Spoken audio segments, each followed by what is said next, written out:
Сәлем жақын жандарым, мені естіп тұрсыз ба? Мен әлі тым кішкентаймын, бірақ бәрін сеземін. Білесіздер ме, маған көктен ең керемет ата-ананы таңдау мүмкіндігі берілгенде, мен еш ойланбастан сіздерді таңдадым. Дария, Есен, менің анашым мен әкешім.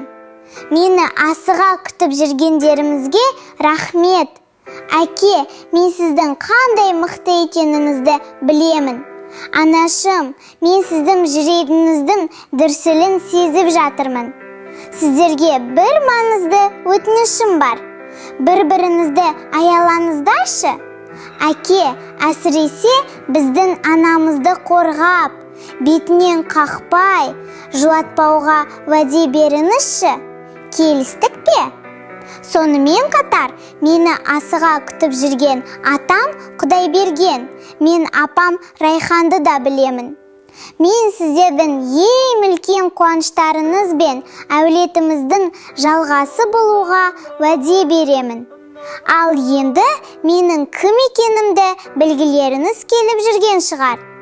Бәрінің көкейінде кім болды екен?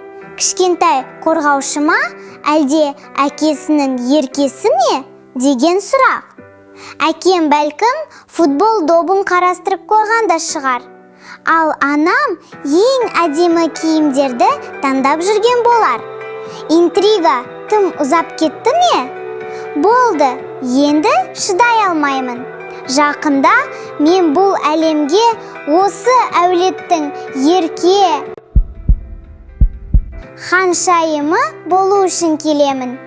Әкешім, анашым, қарсы алыңыздар.